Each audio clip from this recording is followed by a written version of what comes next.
wishing in gladness and in safety. May all beings be happy.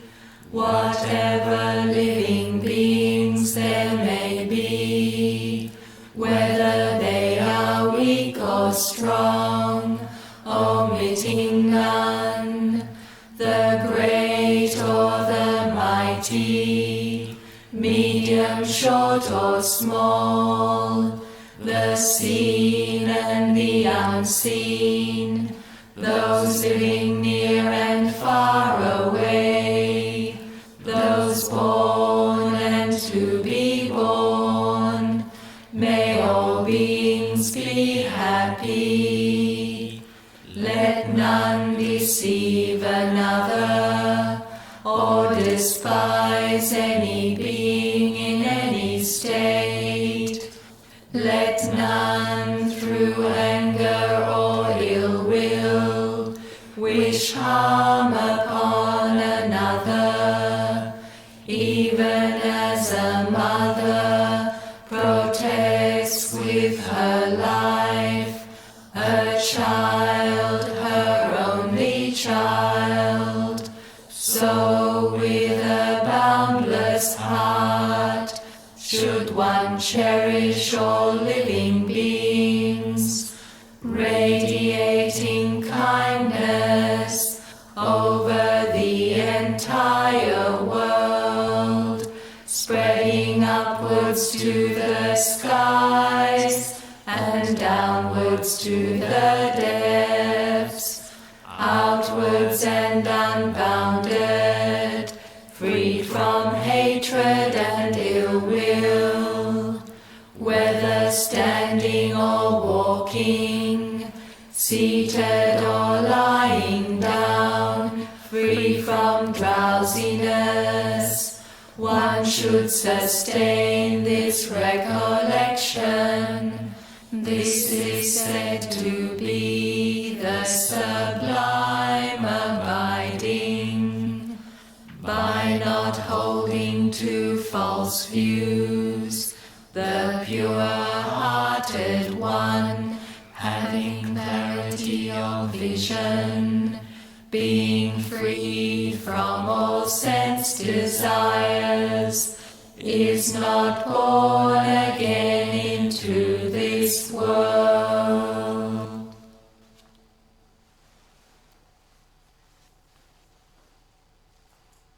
The Buddha's words on loving kindness in Pali, the Karaniya Metta Sutta. Karaniya Mata Kusalena Yantam Santam Padam Abhisamecha Sako Ujucha Suhujucha Suvachochasa Mudu Anatimani Santus Sakocha Subarocha Apakicho Chasallahukavutti Santindriyo Nipakocha Apagabbo Kulesu Ananugito Nachakudang Samachare Kinchi Yena Vinyu Pare Upavadeyum Sukhino Vakemino Hontu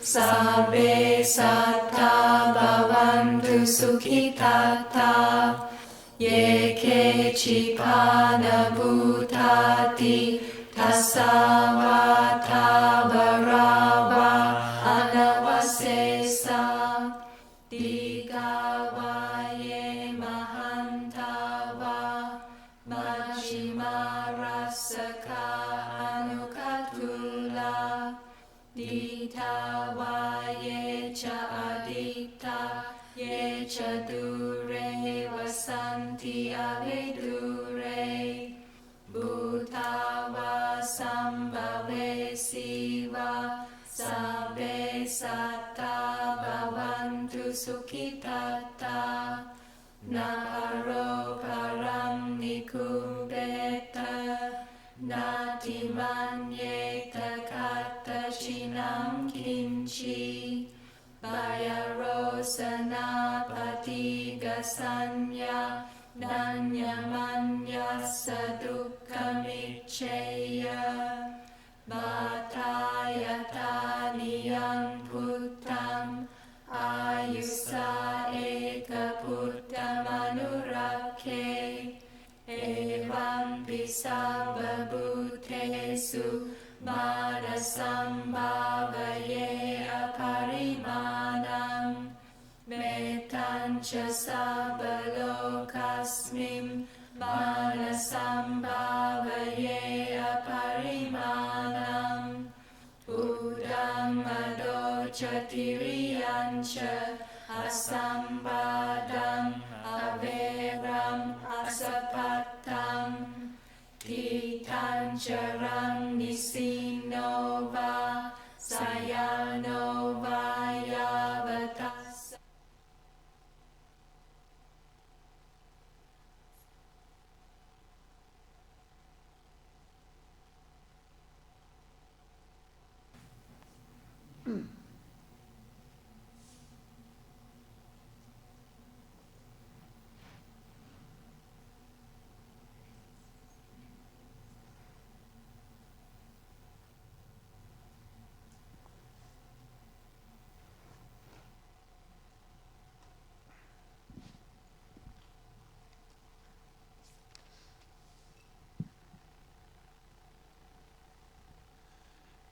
Good evening, everybody, and welcome to Dharma on April's Fool's Day.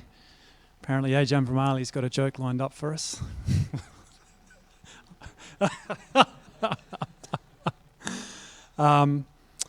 If you're here for the first time, welcome. If you're not, welcome back. My name's Drew, and as of 2 weeks ago, I'm your new president for the Buddhist Society of Western Australia. We had the AGM and the new committee sworn in. I'm just looking around to see if there's any other committee members here. We have, of course, our new Secretary Leha, Honorary Secretary, just here. So the routine is, if you've got any complaints, if you go see Leha, and if you've got any gifts, come and see the President. I don't know if anyone else is here from the committee tonight, if they've got their hand up. No, all overworked. The only other announcement we've got is our Assistant Secretary, Lucky, has asked if your membership's expired, please come and see her at the library or online and renew your membership. Much appreciated. The funds are used to keep Dharma Loka going. With that, I'll hand over to Ajahn Brahmali, and tonight he has Venerable Nabuto. Nabuto, yes. In reserve. So if Ajahn Brahmali falls over, Venerable Nabuto will just pick straight on from where Ajahn Brahmali left off, and we'll carry him out. Thank you. Excellent. Thanks, Nabuto. That's very kind of you. I might take that up, actually. Okay, so let's just start with meditation as usual. Is this, I guess it's working.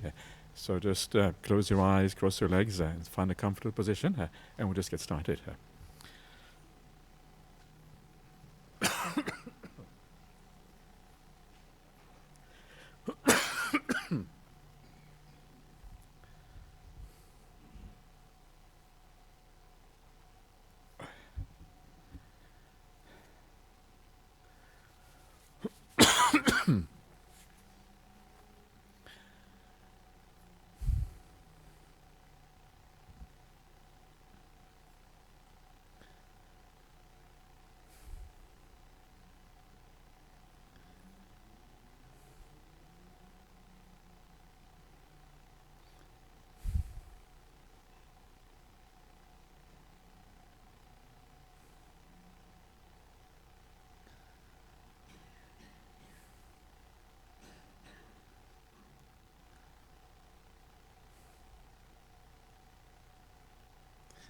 So as you close your eyes, you find that your body comes into focus.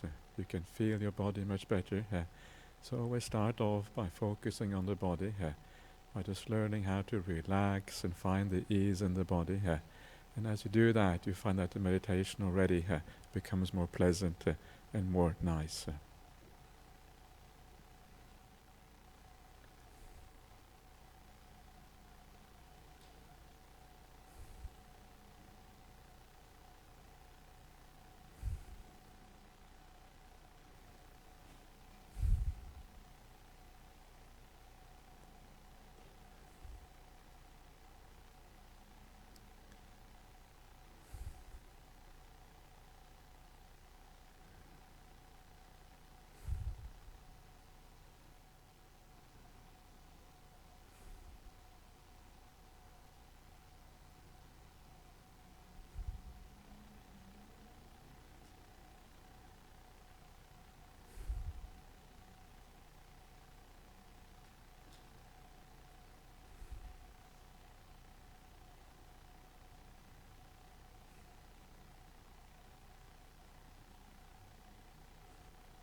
And please take the time at the beginning of the meditation always to relax as much as you possibly can.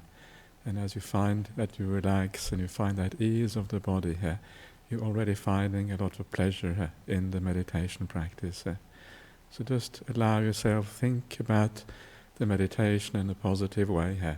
Think how wonderful it is that we have this place called Dhammaloka, a safe haven for meditation and spiritual practice, and all these wonderful people around you who support you in that practice. What a wonderful thing that is. And just allow yourself to relax in the positive atmosphere of this center.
And as you settle down and start to enjoy the meditation practice, try to feel the sense of peace that is always there, that is always available, whether it's inside of you or outside of you.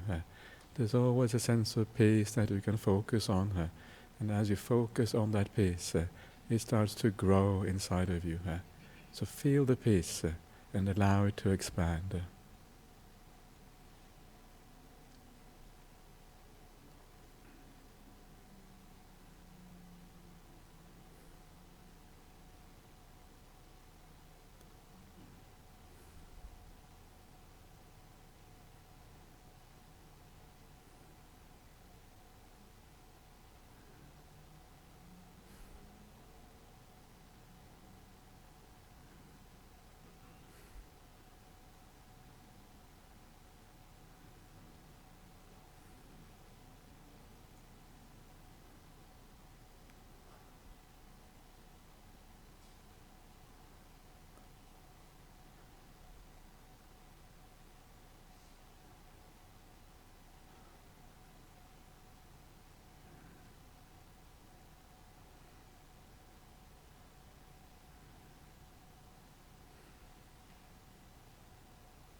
And as the peace expands inside of you, it's as if the world outside is just flowing by. It doesn't really touch you anymore. You have nothing to do with it. It's as if you are standing back and just observing things flowing on. There's no reaction inside of you. No right, no wrong. No good nor bad. And this is really the beginning of mindfulness arising. So just by focusing on the peace, you allow mindfulness to arise.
And if you find yourself becoming peaceful, just notice why that peace is such a wonderful and delightful feeling. And one of the things that you will observe is that the doing inside is dying down.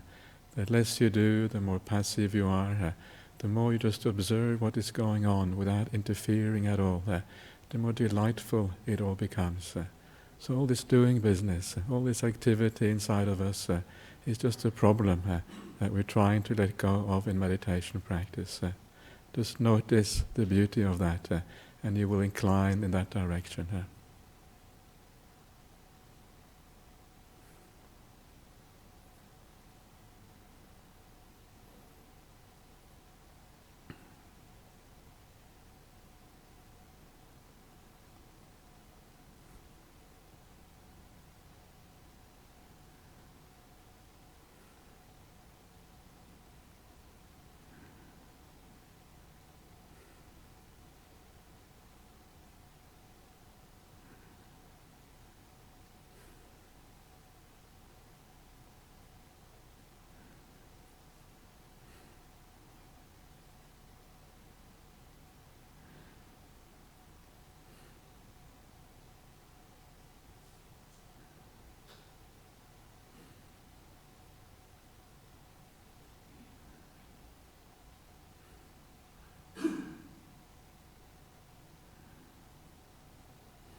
And now take a few moments just to remind yourself what true spiritual qualities actually mean. What does it mean in your heart to be truly generous? What does it mean in your heart? How does it feel like to be a truly kind and compassionate person? Remember what these feelings are like. Try to understand, to get into the mind of somebody who is truly spiritually developed.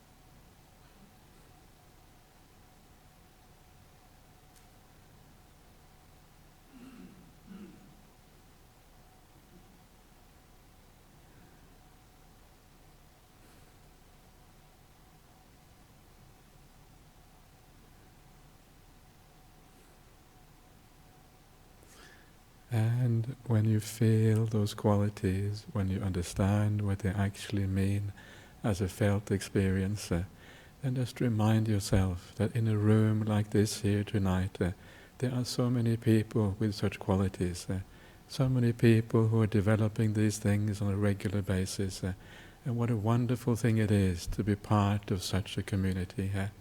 And wish everyone around you, remembering those qualities in your mind, wish everyone, may you be well, may you be happy. Thank you for being my spiritual companion on this path of Buddhism.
And just before we end the meditation, just ask yourself once more, how do you feel after half an hour? What is the difference now from when you started? And try to understand the process that has led you to where you are now. What are the perceptions you have developed? What are the things you let go of? In this way, become a master of your own meditation practice.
Okay, so that's the end of the meditation for tonight.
Okay, so I guess we can start the talk.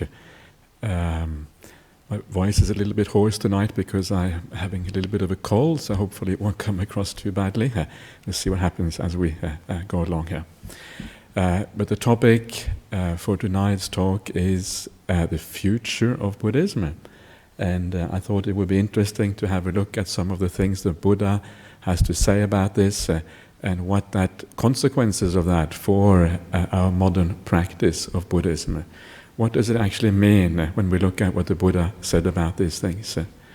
One of the strange things sometimes you may hear about prophecies, right, that are made about Buddhism. You may have heard of a book. There's a book by Ajahm, one of the very famous nuns who started the nuns' monastic order back in the I think she was ordained in 1988, actually, one of the very first bhikkhunis in the Theravada tradition. And she had a book that was called When the Iron Eagle Flies. And of course, the idea of the iron eagle seems to have been a prediction that in the future there will be things like planes, right? The iron eagle is obviously a plane. So When the Iron Eagle Flies was the title of one of her books. And this was a prediction about the future of Buddhism. And there is also quite a well-known book in the Theravada tradition called the Anagata Vangsa, which means the future, the lineage of the future. And it talks about all the Buddhas of the future, this line of Buddhas one after the other. And so again, there is this interest about the future of Buddhism. It's one of those things that people get very excited about and very interested in.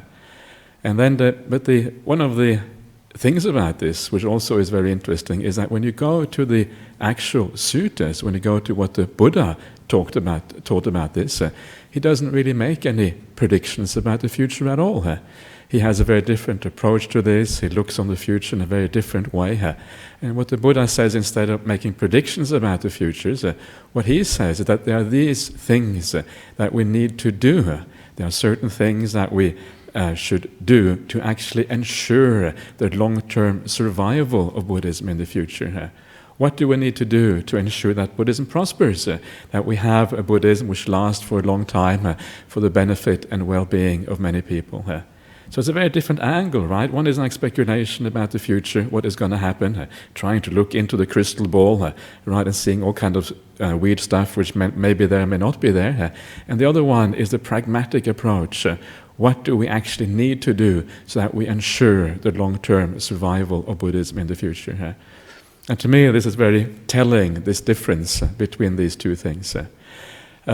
Because why is it that people are so interested in the future of Buddhism? What is the reason for that? And I think the reason for that is fairly obvious. It is a fear of losing something very precious in one's life. If you find the Buddhist path, or you find a spiritual path which is very meaningful for you, which you feel supports you, which lends you that wisdom that you need from time to time to be able to practice in the right way, that helps you to solve the problems in life, that kind of carries you forward, increases your happiness and reduces your suffering. If you find something like that in your life, and you're about to lose it, you become scared, right? You see the decline of Buddhism around you, you see people dying, you see all these kind of things. And of course, from that fear, from that desire for having the same thing in the future, often arises this feeling, this necessity of trying to predict what is going to happen to Buddhism. So I think it's a very natural psychological thing that we are inclined in that direction. So we think about those things in this way. And just imagine what would happen to the Buddhist society here if Ajahn Brahmali died, for example. Well, he's going to die one day, right? So might as well get used to it. But what's going to happen if he dies, if he passes away? What are you going to? Is the Buddhist society going to be the same without Ajahn Brahmali? I can guarantee you it's not going to be the same without him. Some things are going to change, right? And for many people, when you think about it, it's a bit of a scary prospect. The Buddhist society with Ajahn Brahmali, are we going to survive? What's going to happen next? And it all kind of seems a bit scary because of that. And if you look back in history and you look back to the time when the Buddha was passing away, the Buddha's passing away is taught at length in the Mahaparinibbana Sutta, the sutta, the discourse, the great discourse on the Buddha's passing away. And there, towards the very end of the Buddha's life, he is kind of lying down between two trees, right? And this is out near a town called Kusinara. And if you go to Kusinara in the present day, you can go there in India and you can actually see the stupas and the kind of temple that has been built up around that site. We know pretty much exactly where the Buddha passed away, even today.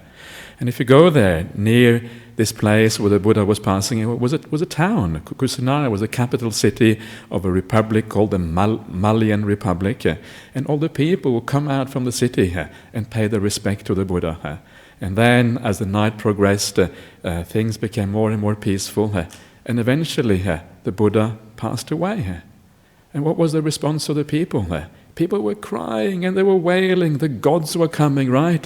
Everybody was tearing out their hair and beating their breast and saying, too soon, the eye of the world has passed away. Right, this is what happens. Here is the Buddha. You can imagine one of the most charismatic, one of the most powerful spiritual teachers in the history of mankind. And you all rely on somebody like that, right? And then he passes away. Imagine the vacuum. Imagine the hole that is created when somebody like that passes away. And people saying, too soon, the eye of the world has passed away. I like this, a very beautiful epithet of the Buddha, the eye of the world, because the point is, the Buddha sees, the Buddha gains awakening, he understands the world as it actually is, and then he passes that information on to other people, so they too can see the same thing. In that sense, it is the eye of the world that then helps you to also open your eyes. The eye of the world has passed away. What shall we do? And what people do, they start speculating about the future, right? What's going to happen next? How long is Buddhism going to last? Is it going to last 500 years or 5,000 years? Some places says 500, other places says 5,000. What is going to happen next? How are we going to be able to deal with this tragic moment? So this is one way of dealing with it, trying to speculate about the future, trying to reach some kind of security, a sense of safety. Yes, things will be okay because Buddhism will be around for a long time. When I die, my next life, I will also be a Buddhist. I will continue the practice as a consequence. And in this way, I will just keep going from life to life, and there won't be a problem. So this is one way of dealing with this, that dealing with things coming from fear, coming from a sense of insecurity, because life is, after all, inherently insecure. But there's another way of dealing with this, which I think is really the Dhamma way, the way that the Buddha would have encouraged us to deal with these kind of things. And that is to understand that this is the nature of things. Things are impermanent. The Buddha must pass away. Ajahn Brahmali must pass away. The Buddhist society here must pass away. Everything must change. Buddhism itself must one day pass away. And when you understand the impermanence of things, the insecurity, the unreliability of things, instead of wailing and being sad, you say, this is my opportunity. Now is my chance to do the practice. Now I have the teachings right here in front of me. I have the good teachers. Now is the time to do the practice. Right? That is the right way here, to arouse in yourself the sense of urgency, because things are so inherently uncertain in the way they are. And so this is the right way. But of course, instead of doing that, very often people instead, they try to predict the future. And one of these interesting predictions, of course, and this is a prediction partly based on reality, on the way that Buddhism works. And this is the prediction that there will be future Buddhas. Right? There will be future Buddhas. Okay, there will be future Buddhas. Okay, that's pretty cool, isn't it? If there will be future Buddhas, it means I can relax in this life, because in this life I don't feel quite ready. But if I if I hang around and I do the right things, I will be reborn. When there's a future Buddha, then I can continue my practice. Right, sounds good. You have a future Buddha. Somebody's going to come around. And of course, the consequences of these kind of predictions, and these predictions don't really originate from our Buddha, the Buddha Gautama. They originate from a later kind of period of Buddhism. But of course, the consequence of those kind of predictions is that if you feel, and many people feel, that Buddhism is declining in the world, we don't know if it's possible to practice the right way. So instead, let's go out and worship this future Buddha instead. The Buddha Maitreya, when he arises sometime in the future, we will be ready because we have worshipped him. We have built these enormous statues of the Buddha Maitreya, and we have done all those things to get ready for the future Buddha. Is that a wise approach to Buddhism? Is that the right way of doing things? Is that the way of overcoming our insecurity and the inherent unreliability of things? And of course the answer is absolutely not. This is really silly, and yet you find that there are so many Buddhists around the world who do just that. One of the things many of you may have seen is this little Buddha statues, the Chinese Buddha statues you may have seen them, the laughing Buddha. You know those? The one with the big belly, right? You rub the belly for good luck and this kind of things. Now this is a very, very common, is maybe one of the most common of the Chinese Buddha statues. What is that Buddha statue? In Chinese it's called Mi Le Fo. Fo is the Chinese word for Buddha, and Mi Le is the Chinese word for Maitreya. So this actually is Maitreya Buddha, according to the Chinese tradition. The Buddha, the laughing Buddha with a big belly. And that, of course, has completely penetrated Chinese culture. It has become so mainstream that the most famous of all the Chinese Buddha is precisely this Mi Le Fo. So this is how important it has become. And yet, is it really the right way? Is it appropriate for us to worship this future Buddha? Who is this future Buddha anyway? When is he going to be around? What is he going to look like? What is he going to teach? Are we going to be here when the Buddha comes around? It's so uncertain, right? Is this pie in the sky? Is this kind of mental castle that we have built up for ourselves, which doesn't really have any basis in reality at all? Yes, we know from Buddhist ideas that the idea of a Buddha, the Buddha is like a natural phenomenon that will arise in the world every now and again. We know that because this is what Buddhas basically are. They arise every now and again. So we know, no doubt, there will be future Buddhas. But we don't know anything about this person. We don't even know if it's going to be male or female, or it's going to be born in, on, I was going to say the Earth or Mars, but hopefully it's going to be on Earth. But we know so little about this person, right? How can you worship something? How can you put your faith in something which is so incredibly uncertain? And I think even, I would go so far as to say that it actually is disrespectful. It's disrespectful of our present Buddha, the Buddha Gautama, the one who has given us all these wonderful and powerful teachings that are still available to us. They are there, right? The practice is available to us. We can read all those suttas, all those discourses by the Buddha. How can we then go and worship something else when the Buddha who has given us the true teaching is still around? It's actually disrespectful, and it's the wrong way of going about this. So I would say to all Buddhists in the world, please don't worship the so-called future Buddha Maitreya that we don't know anything about. Forget about that. Leave it aside. It's completely irrelevant to our Buddhist practice.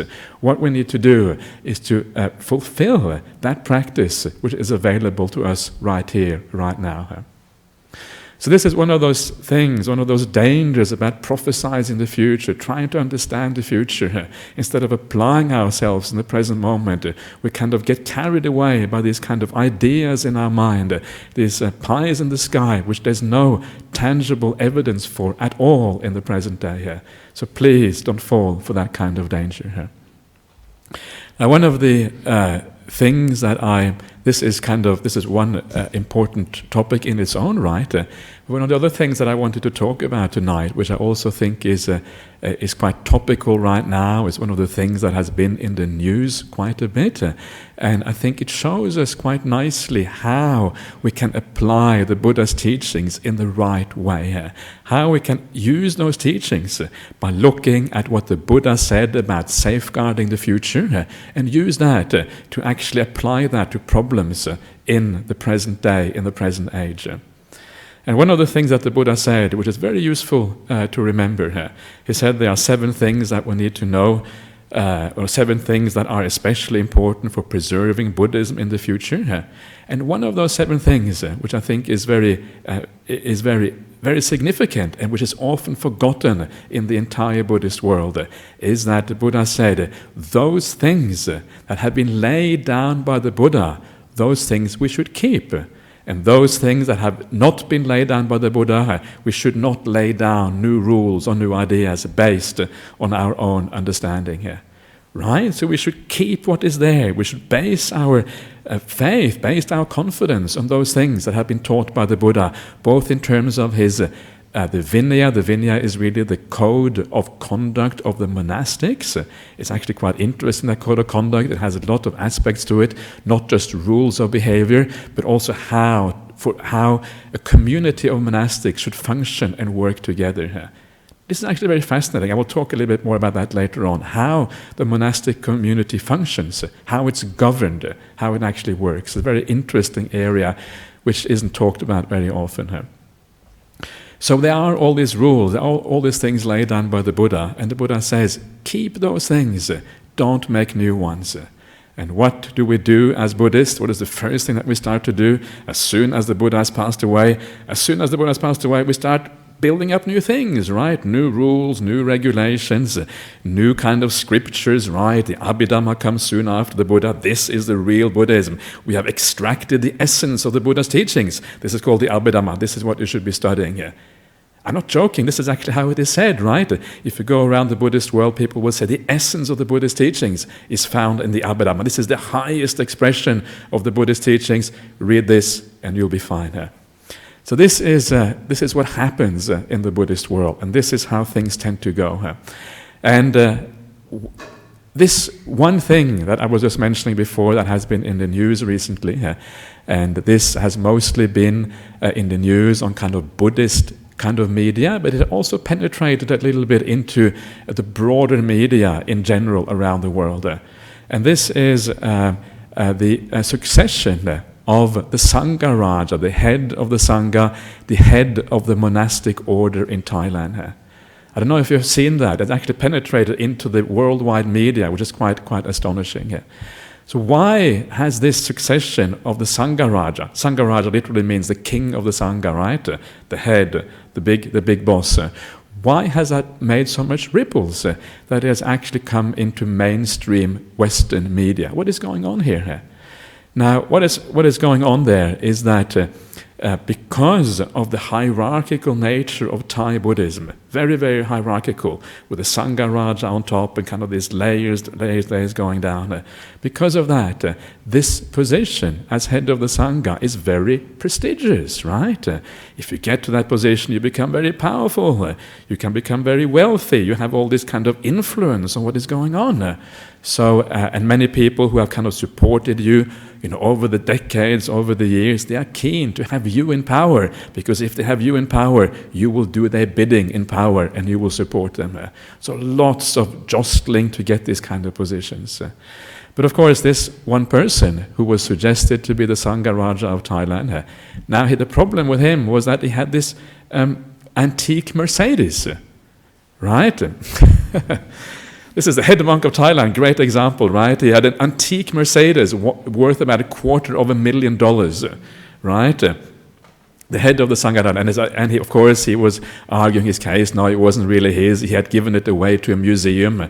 I think the museum was in the monastery. It's kind of weird to have a museum with an old Mercedes in the monastery, right? But anyway, be that as it may. So they have this investigation. It was a big scandal in Thailand. So they're trying to investigate, trying to find out, is this monk really a good monk? Is he worthy to be the head of the Sangha of Thailand if he collects antique Mercedeses?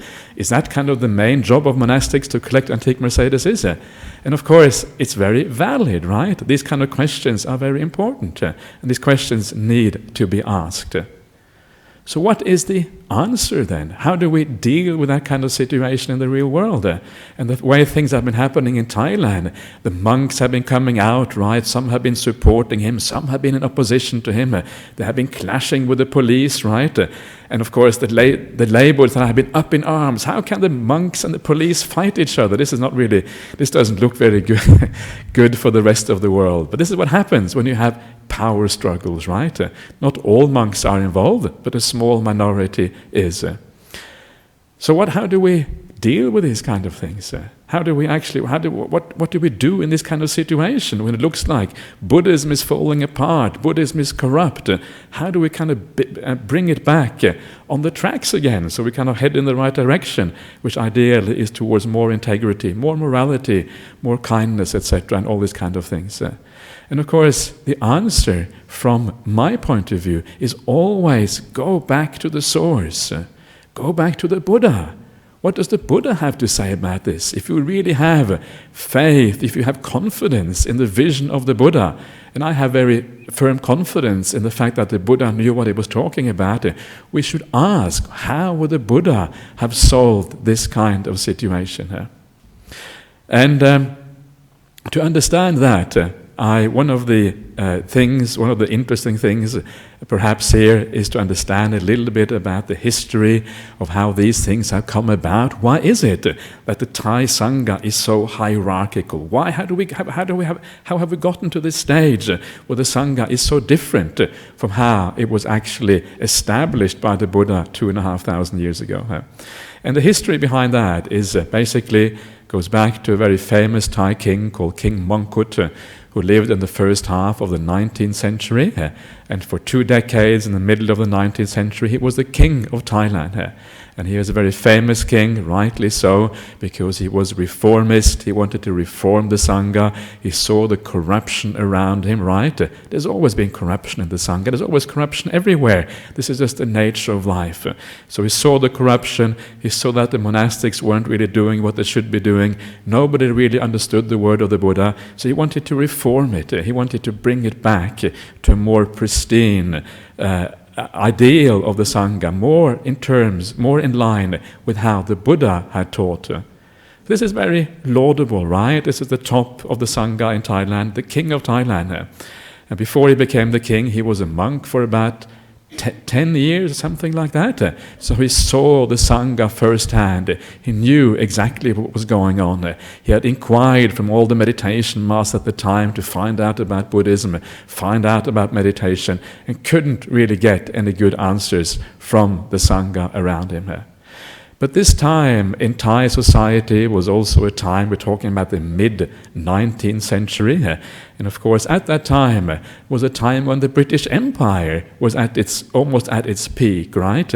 The sun never sets on the British Empire. 25% of the world was kind of ruled by the British or whatever. It was almost at the height of the British Empire. And of course, because the British had been so successful, apparently successful, maybe we should say, or whatever it is, and maybe some other colonial powers from Europe also had been so apparently successful. Of course, many of these Asian countries, they looked to the British way, to the Western way of doing things, and were asking themselves, how can we change Thai society? How can we reform things so that we get some of that understanding which is available in Western society? They were thinking about the scientific understanding, but they were also looking at the Western way of governing things, right? So what this King Mongkut did when he was looking out into the world, trying to figure out how the Western society operates, his ideal for how to reform the Sangha was the Catholic Church. Right? So he looked at the Catholic Church, he thought, wow, this is a very efficient organization, right? Very wealthy, very powerful, and most importantly, very, very hierarchical, right? The Pope on the top, the cardinals, the bishops, the priests or whatever, one layer after the other, everything very controlled, everything centralized in the Vatican in Rome, with the Pope kind of controlling the whole thing here. So he looked at the Western idea of how the Catholic Church is organized, and then decided that this should be the model for how we should organize the Sangha, the Buddhist monastics also in Thailand. Right? And this is one of the main reasons why the Thai Sangha, why the Thai monastic order is so incredibly hierarchical these days. With first of all the Sangha Raja, who is like the Pope. Then you have a kind of a council of 10 elders below that. And then you have all these layers going down in society until at the very bottom you have the ordinary monk, and perhaps these days also the ordinary nun, just doing their thing, just doing their practice. And of course, a hierarchical organization like that, the purpose of the king was to try to have more control of the Sangha, right? To change the way of all the bad monks who were doing the bad things. And the solution of the king is to have a hierarchy, so you have a control through that hierarchy. You promote those people you know who are doing the right thing. You give them titles, right? If you give somebody a title, it is a way of controlling that person, because as soon as they have a title, you can also take it away. And in the first place, you only give the title to those people who are doing your bidding anyway. So hierarchies and entitlements and titles and all these things are a way of controlling people, trying to control the system. But of course, what happens, and this is what we have been seeing just now with this scandal in Thailand, with possibly the head monk of all Thailand collecting antique Mercedes or whatever, what you see is the downside of that hierarchy. The downside is all the power that gets accumulated by people, all the wealth, right? All the worldliness that comes out into the monastic order, because you have created a monastic order where people are supposed to aspire to all these worldly things, social position, status, money, power, on all these kind of things. That is the natural outcome of a hierarchy. So in one way, what King Mongkut was trying to do, he was trying to reform the Sangha. He was trying to do that, which of course is a very noble thing, because sometimes things go wrong. But instead of actually reforming it according to the Buddha's way of doing things, he decided instead to follow the Catholic Church. Now, if you look at the Catholic Church today, you probably say, gee, but that should be the last place we should look for kind of reform, right? This is probably one of the most kind of dodgy institutions right now. I mean, I'm sure there are many other dodgy as well, but certainly that has been kind of found to be doing many dodgy and bad things. So because of that, if he had known what we know today, he probably would have cast aside the Catholic Church. But anyway, that's what he did. And it causes problems down to this very day to have these hierarchical structures. In other Buddhist countries, there are similar problems, maybe on a slightly lesser scale. In Sri Lanka, for example, you also have a division of the Sangha, the monastic order, into groups, and they all have the Mahanayaka. Mahanayaka literally means great leader, right? So you have the great leader on the top, and then you have kind of sub-leaders and all these kind of things. So there's some similarities in the Sangha throughout the world, but in Thailand it is particularly hierarchical, I think. So what is the Buddha's advice? What should we do in these kind of things? If the Thai government now and the Thai Sangha were to actually really go back to the suttas and take the words of the Buddha seriously, what would they do? What is the right decision? And to understand that, it is quite useful to understand a little bit about how the Buddha laid down the governance of the Sangha. How is the Sangha actually governed? And it's very beautiful way that the Sangha is supposed to be run according to the Buddha's principle, and very inspiring way actually, the way that the Buddha talks about this. And what the Buddha says is that in any monastery, and the monastery is defined with a boundary, right? It's like a small nation or a small whatever it is, a small kind of territory. So within every monastery is run by the monastics in that monastery. So when a decision of the Sangha is to be made, a decision of the Sangha means somebody is to be ordained, right? Or somebody is to be installed as an officer of the Sangha to look after maybe the work or the stores or whatever it is. Sometimes you have to give monks some light punishment because they're misbehaving. Punishment in Buddhism means things like, you have to sit at the end of the line, or you have to you get suspended from the order for a while. There's no physical punishment as such. It's only kind of demotion or whatever. All of these things have to be done by the Sangha as a whole. The Sangha within that monastery has to come together. And the only way that action, that decision of the Sangha is valid is if the whole Sangha, everybody, every single monk in that monastery has to be present. And every single monk in that monastery has to agree to that action.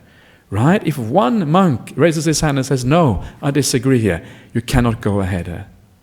So this is a much higher standard of democracy than we know in the world today. The world today is often called, democracy is often called the tyranny of the majority over the minority, right? Because if the majority wants to tyrannize the minority, well, that's really what ordinary democracy opens up for her. But the power of the system of how Sangha is run, everybody has to agree here. You have to have a unanimous decision. And if one person disagrees, you cannot actually go through with that. And you may think, oh, this sounds like a recipe for dysfunction, because never ever does everybody agree. But of course the point is that when you have that system, people adapt to that. People start to understand that they have to listen to what the majority wants, and the majority listens to the minority voices and try to find out what they want, and you find some kind of compromise solution that everybody can live with. And it's powerful, and it creates a lot of harmony. It creates a sense of cohesion in the community when everybody feels that they are heard and everybody feels that they have a part in that decision. So something about this kind of unanimous, absolute democracy where everybody agrees that is very, very powerful. And of course, one of the things about that, because every decision is made within every individual monastery, it means there is no hierarchy, right? There's nobody in charge. That monastery is completely self-governing. Nobody from the outside can come and say, well, you made the wrong decision. Because if the Sangha there is confident they did the right thing, and they did it according to the right procedures, also as laid down by the Buddha, it means that it stands. That was a valid decision made by the Sangha. No hierarchy. There is not even an abbot in the early Buddhist text for how to govern the monastic order. There's no abbot even. Every monk in the monastery is essentially on an equal footing. Everybody has a say. Nobody feels left out. And it's a very powerful way of creating harmony in a monastic community. Of course, you may think that this sounds perhaps a little bit dysfunctional, and of course the reality is that even the Buddha says that we should listen to the elders of the community. So the elders will often carry more of a voice, especially when you have a discussion, right? So these are also important things to take into account. People with experience, they count more than those who don't have it, but in the end it is still a democracy in this particular sense.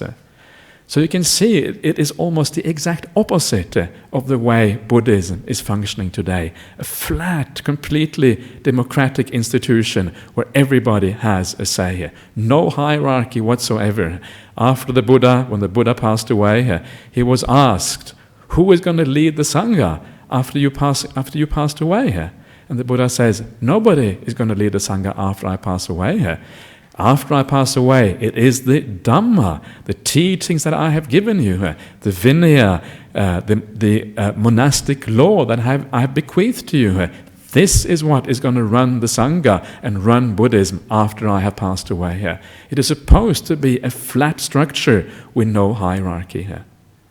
Right? This is the Buddhist idea. And of course, for me, when the Buddha says this is the way we should be running things, this is the way we should be running the monastic order, I take that on board. This is not something that is just an ideal that we should try to... This is not just some kind of ideal. It is something that we actually should try to put into practice. Because if the Buddha says so, it must be a reason for that. And I think the reason is that the Buddha obviously had one of his most important understandings was the understanding of the human mind.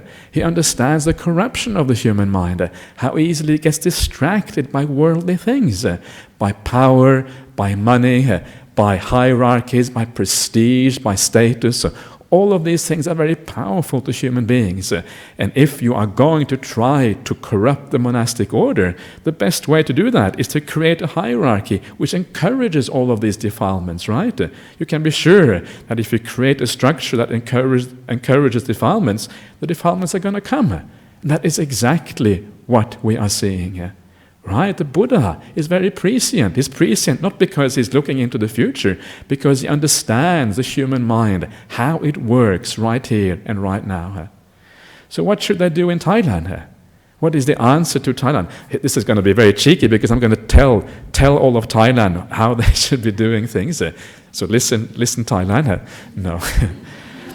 No, I'm not going to say that. But what I say is that if we really are interested, and this is what King Mongkut was in the middle of the 19th century. He was really interested in how the Buddha would resolve problems, and we should be doing the same thing here. So if we are interested in that, if we go back to those suttas, if we go back to the Vinaya that the Buddha gave us, then the answer is that what we should do, not my opinion, the Buddha's opinion, what we should do is to abolish those hierarchies. So the question is not who should become the new Sangha Raja, who should become the new head of the Sangha in Thailand. It's the wrong question. We should abolish that Sangha Raja altogether. No need for a Sangha Raja. Take away the Sangha Raja, take away the entire hierarchy and allow each monastery to run its own affairs just as it was done at the time of the Buddha. That to me must be the right solution. Not because I think that, but because that was the way that the Buddha said things should be done.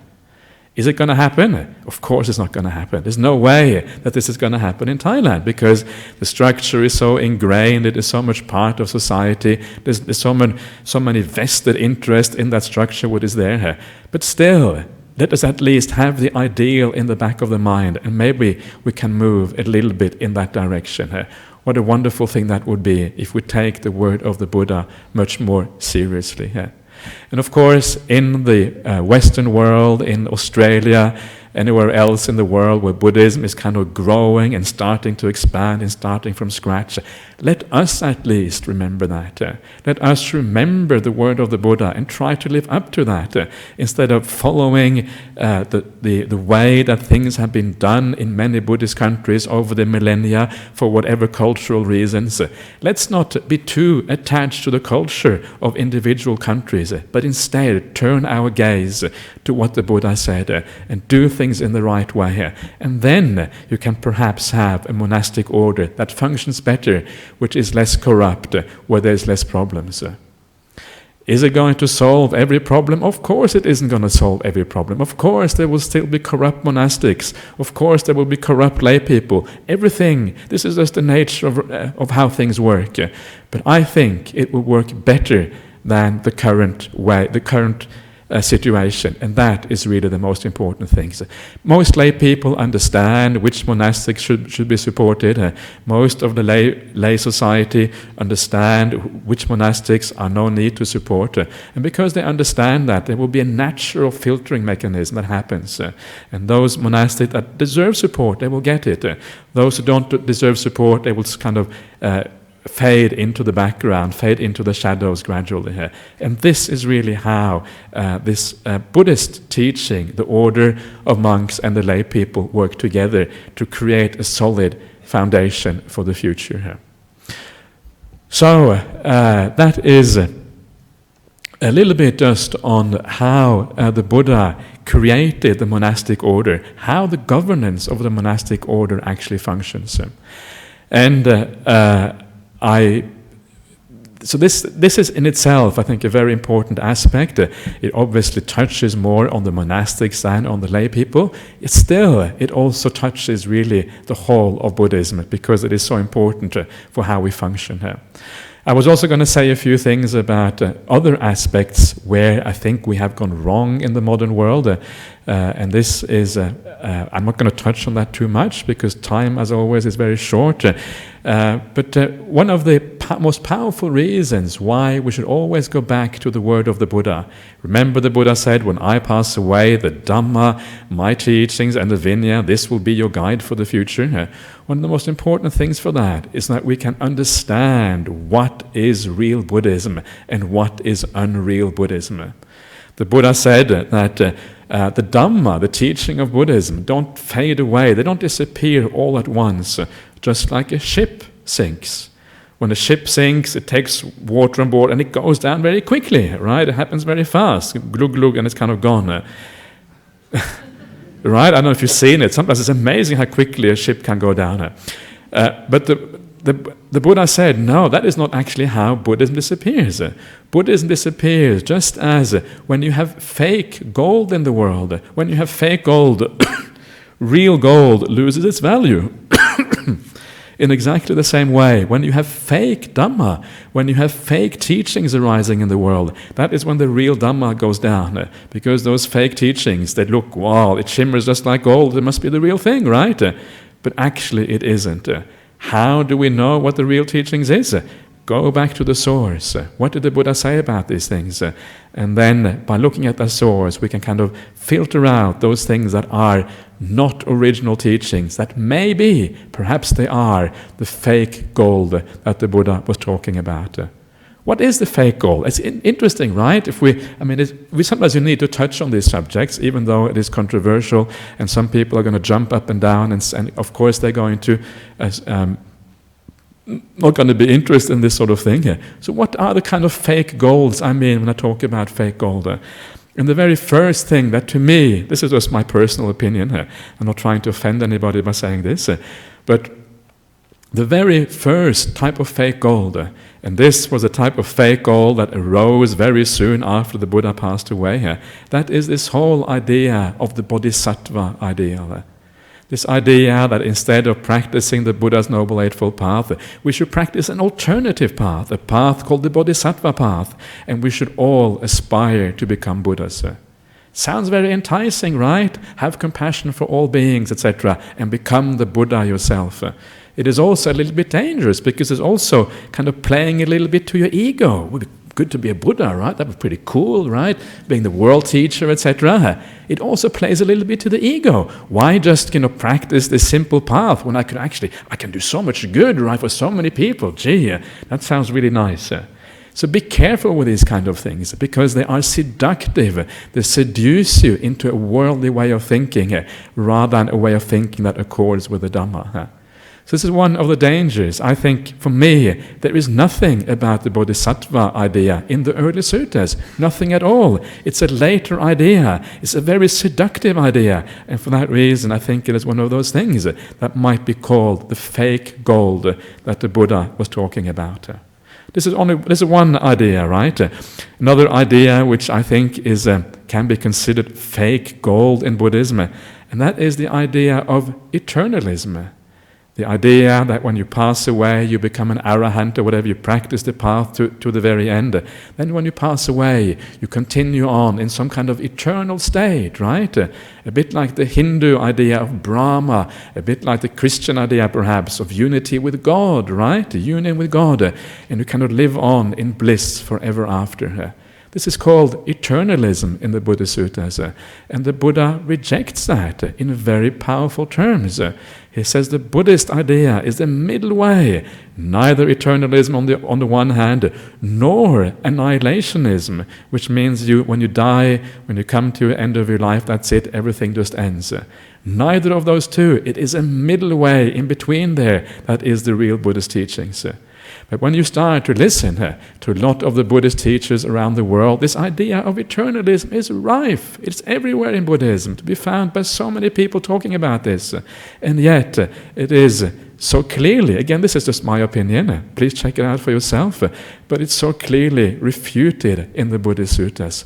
False gold. Why is it false gold? Because it is so seductive. Right? We want to live, many people want to live in a happy existence forever after, right? Eternalism, wow, this kind of idea of just going on forever in a happy state, it is so seductive that it is actually can be difficult to take on board the perhaps more sobering message of the Buddha.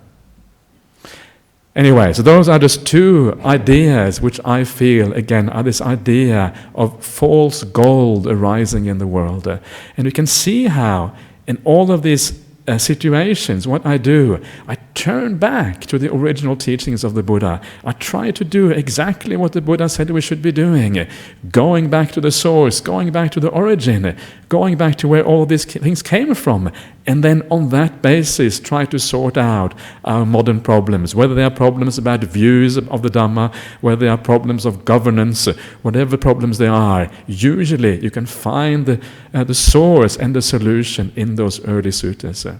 So very, very powerful and important advice the Buddha gave to us. Keep what I have given to you. Keep that.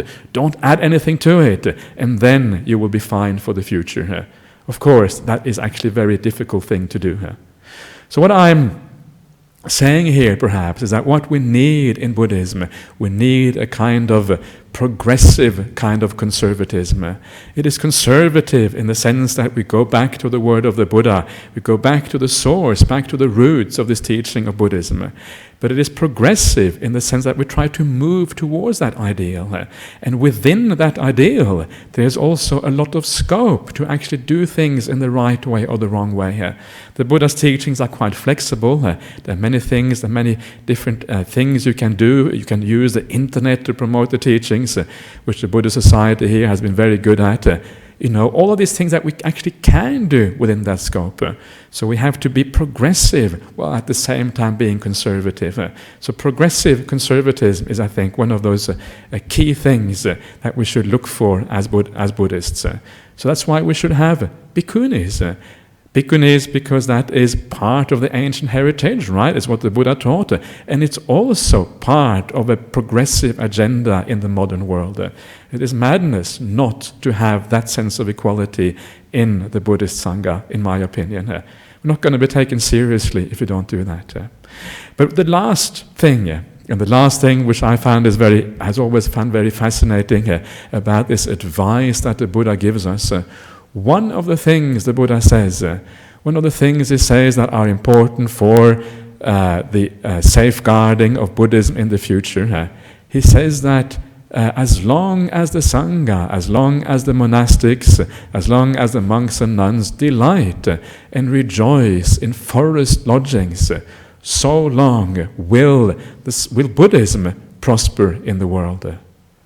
Right? It is very powerful. It is, I'm sure you probably agree that, yes, living in the forest, going away from society, practice meditation, all of these things are no doubt very important. But in fact, it is so important, the Buddha says, that it is one of the things that ensures the long-term survival and the prosperity of Buddhism for the future. That is how important it is. Right? It's important to remember these things. It is important to remember that, because if we remember these things again, we know the sort of institutions that we have to support, the sort of things that we have to nurture, to encourage, to make this possible, to ensure that Buddhism actually does last a long time in the future. This doesn't mean that monastics who live in the city or who are, do all kind of social work or educational work, that is useless or no good or doesn't really matter. Of course, that has its own value. The point rather is that the true Buddhism is served and nurtured and established and upheld and prospers because of the forest dwellings of the monastic Sangha. So remember that. That is how powerful it is. You may have heard, there's quite a famous, not famous, but it's famous because Ajahn Brahmali likes to quote this sutta. There's a sutta somewhere in the Anguttara Nikaya, and this is quite, I think, sometimes quite surprising to people. And this sutta, the Buddha is kind of walking around and he sees this monk, right? He sees this monk who is sitting at the edge of a village. Right, sitting kind of in meditation, very straight, right? Meditation obviously going quite well, right? So what do you think the Buddha says about this monk? You probably think he says, well done, your meditation is going well, okay, good on you. The Buddha doesn't say that. What the Buddha says, I am not happy with this monk. Why? Because he's sitting in meditation in the wrong place.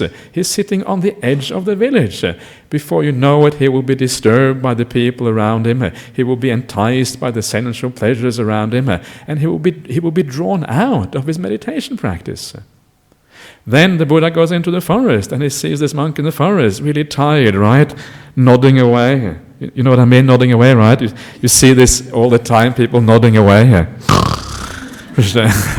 Actually, if you want to nod away here on Friday, please nod here on Friday nights. It is perfectly allowable.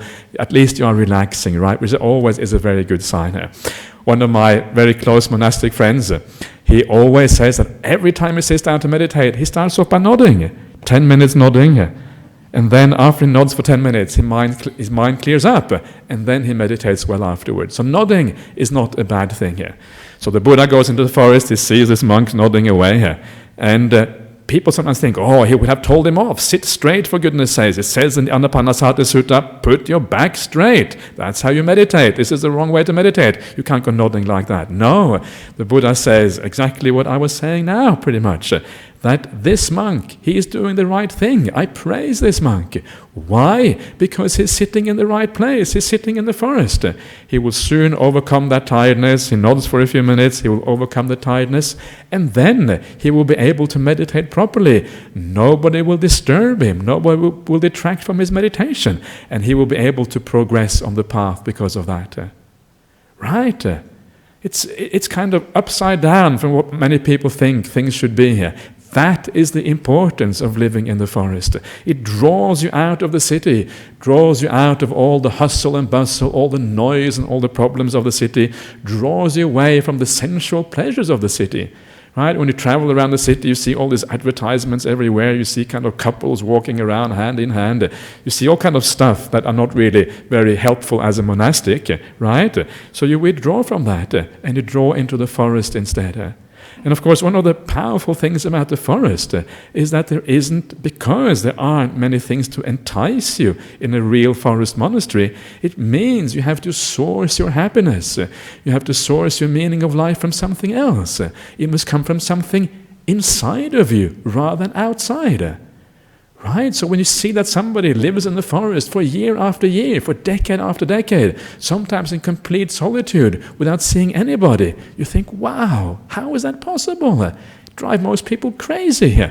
Right? And you know that the only way that is possible is because they are drawing from a power inside of themselves, a power of samadhi, a power of happiness, a power of meditation, a power of insight that allows them to live a life where they actually are much more happy staying by themselves in the forest than they are to have anything to do with people, the city, busyness, and all these other kind of things. So this is the example of the forest, of living in the forest.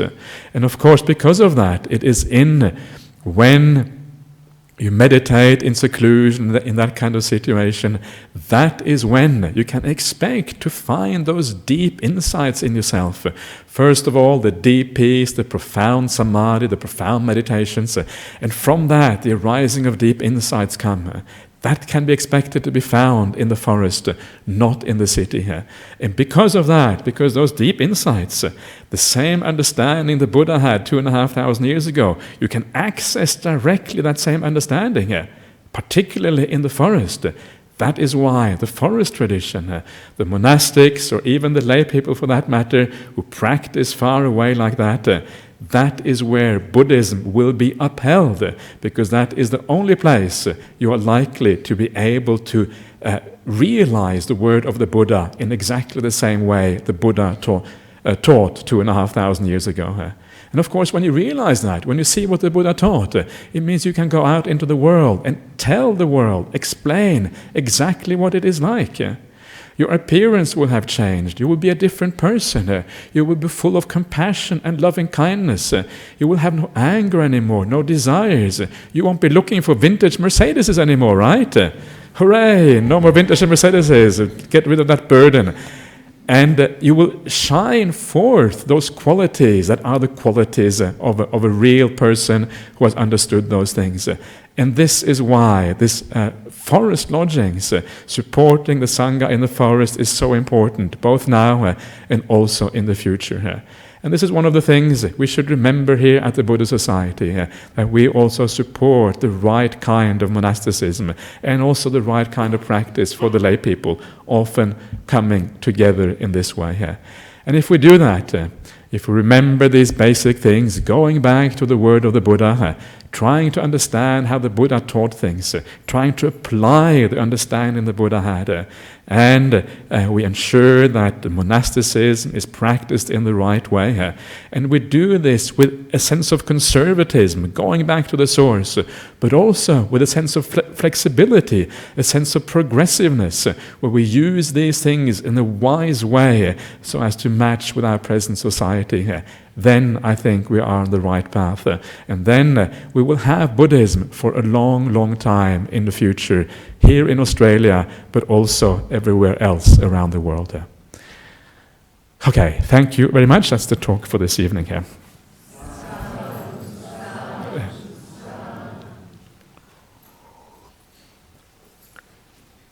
Okay, so now you have a chance to complain about all the things that I have said, and all the bad things or the good things or whatever it is. Is there a microphone for John Treasure over here? John Treasure would like to ask a question here.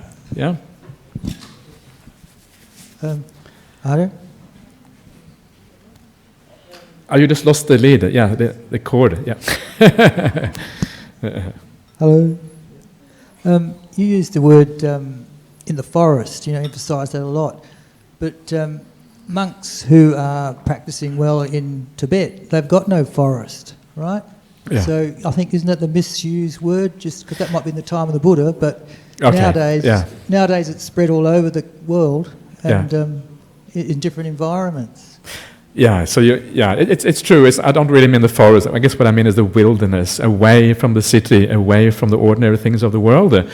And the Pali word aranya, which is the word I'm talking about here, is really a word which means not of the king. So outside of the king's reach, in other words, outside of civilized society, is really what it means. So it means like, you're quite right. Forest is too narrow. I would agree with that. Yes, over here. Do we have a microphone over here, please? Any microphone tonight? Thanks, Drew. No microphones? Okay. Just go for it. I'll repeat it on the thing here. Yeah.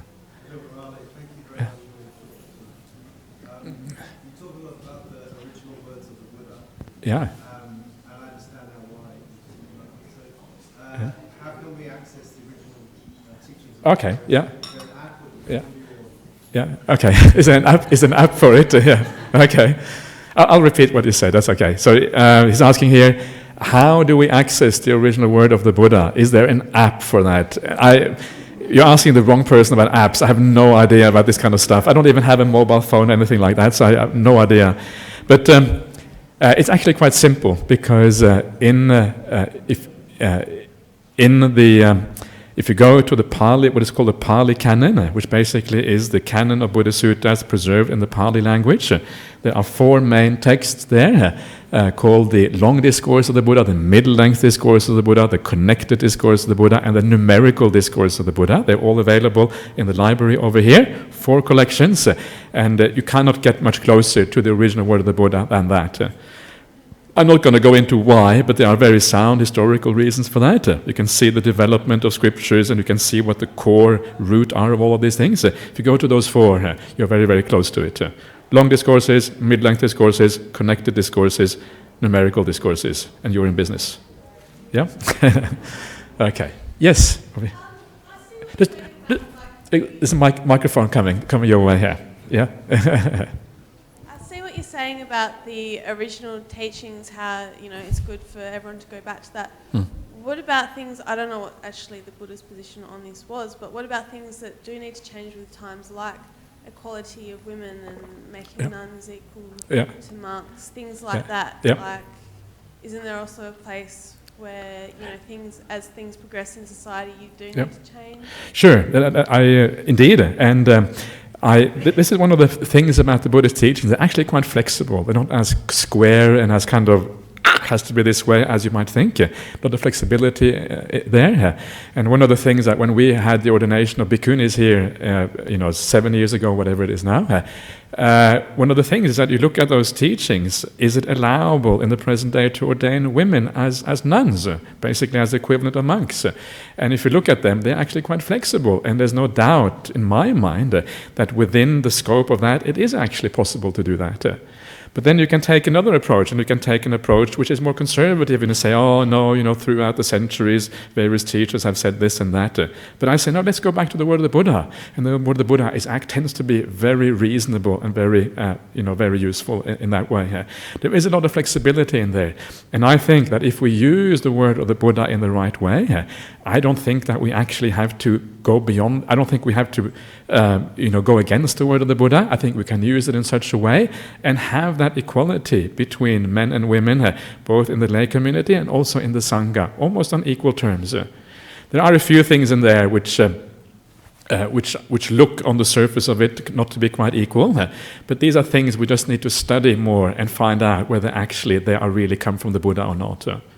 So I think, again, conservatism but progressiveness, right? The two things together actually, I think, work very well here.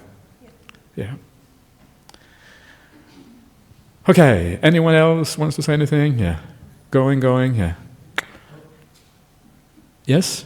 Oh, Eddie, a reliable questioner. Okay, always there. Okay. Yeah, Ajahn Brahmali. About the future of Buddhism. Yes. In the broader, wider sense, In the what? In the broader sense. Yeah. This is only what I heard. I don't know how true it is, and I don't know whether you heard of this or not. Okay. They say altogether there are 28 Buddhas, and Sakyamuni Buddha, he's the 27th of the 28 Buddha. Okay. And in this cycle, this current cycle, there are 5 Buddhas. He is the 4th of the 5th Buddha. Yeah, and then they say that the 5th Buddha, Maitreya Buddha, will come down when the world is in turmoil. He'll come to save the world. And after that, the world will plunge into darkness. When I heard this, I thought, it's similar to the second coming of Christ. Yeah. Or could it be from Hinduism? Yeah. That's what I heard. Yeah. All of that stuff is just legend, it's mythology, it is things that have been made up long time after the Buddha. The Buddha doesn't say anything about this. This, for me, this comes from the craving, the desire, the fear in people's hearts. That where will we be? Where shall we stand? There is no Buddha anymore. And then you make up these stories. I'm well-intentioned. I'm not saying that people have bad intentions or anything like that. Maybe they have some nimitta, some sign in the meditation practice. Oh, I saw the future Buddha in my meditation, right? And then they write a book about that. The future Buddha has been seen, right? And you see this long list of Buddhas into the future. So please don't buy into these kind of things. This, to me, is just the craving, the desire in people's heart for security, for a sense that the future, I will be okay in the future, right? I won't be without a Buddha. That is what, to me, this is all a sign of. So I would not take those things seriously at all if I were you. Yeah. Okay, anyone else wants to say anything? Yeah. Everybody happy? Yeah, going? Yeah, no? Bill? Sorry? Yes, that is coming next. I'm just giving you guys a chance first of all, and then we move on to the from overseas. Okay, so this is from Cow in the USA. About future Buddhas, when is it believed another Buddha will come?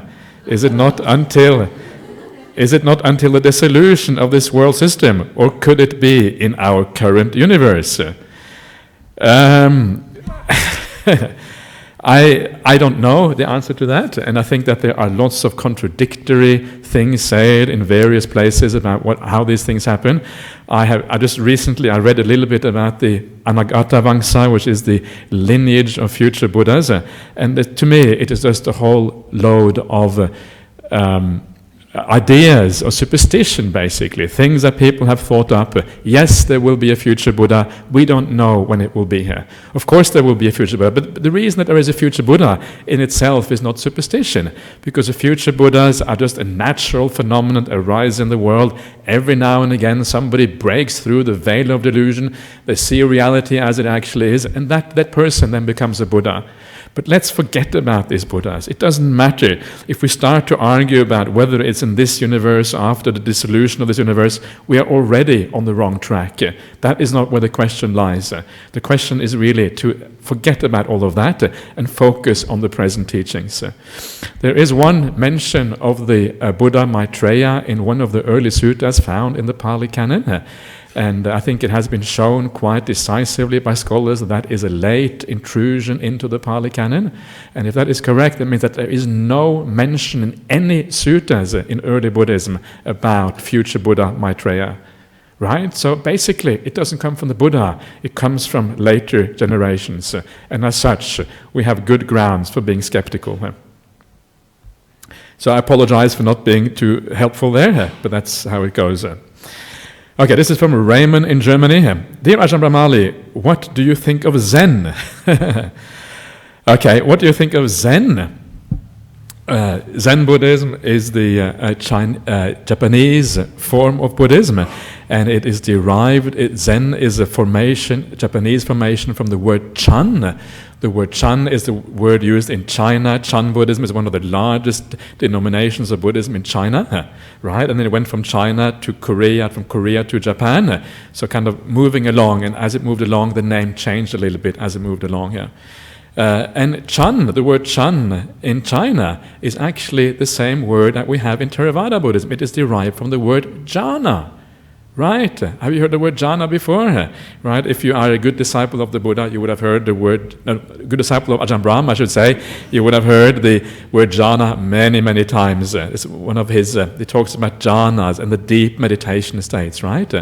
So the ideas behind Chan Buddhism and Zen Buddhism are actually quite good. They're very similar to the ideas that are rooted in the idea of jhana, of deep states of meditation.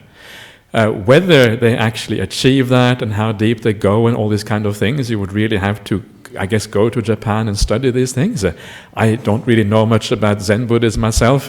You hear all these fearsome stories of the Zen master going around with a stick and hitting people over the head if they fall asleep. But I'm sure that isn't all there is to it. There's all these koans and all this kind of stuff.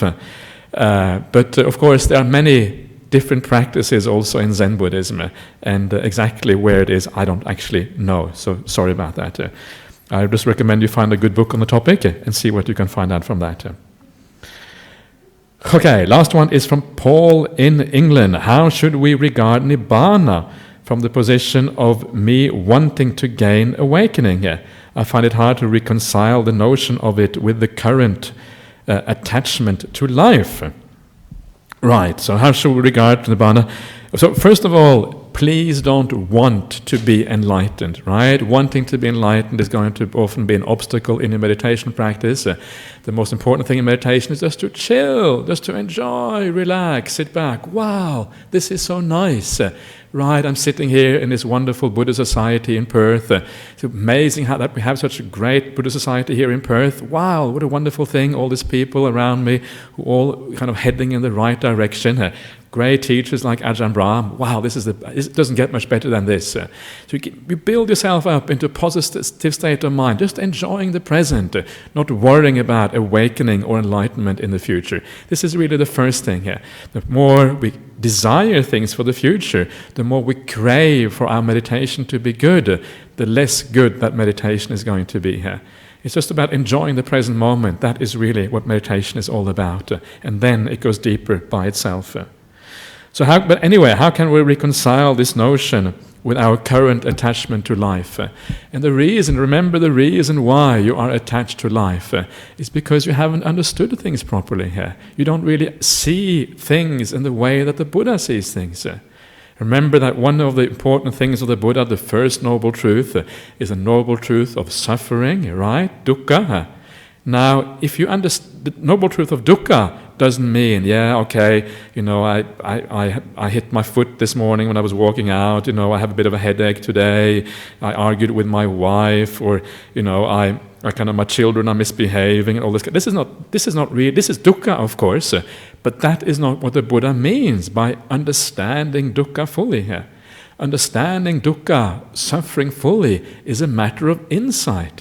It's a different viewpoint of the world. You're seeing the world in an entirely new way. This is what it's about. So the reason why you are attached to life is because you haven't had that insight yet. You haven't seen the world according to the way the Buddha sees the world. Once you understand the way the Buddha sees the world, you understand that Nibbana is only one thing. It's only one thing that matters. And what Nibbana is, it is the end of suffering. That's all it is. That's all you have to think of it as. If you don't get to Nibbana, you don't end suffering. You will continue on in the cycle of existence, going here, going there, doing all kinds of things. It is only by attaining Nibbana that you actually end suffering. Otherwise you can't end it. Right? So the question is then, you can keep on living and suffering, or you can attain Nibbana and not suffer. That's really the question. And if you start to understand the Dhamma more profoundly, you understand ideas such as non-self, of course you're going to choose non-suffering. Why? Who would choose suffering if you can have the highest happiness attainable? Nibbanang paramang sukhang. Nibbana is the highest happiness. One of those phrases that you see in the suttas every now and again. Right? So it's because of misunderstanding. So try to understand the Buddha's teachings. Try to gradually change your view of these things. And as you do that, you start to understand how Nibbana actually is, why it is such a powerful draw card and why it is so important, and why it actually works despite our delusions to the contrary here. Okay, so that is all for this evening. So let us just pay respect to the Buddha Dhamma Sangha.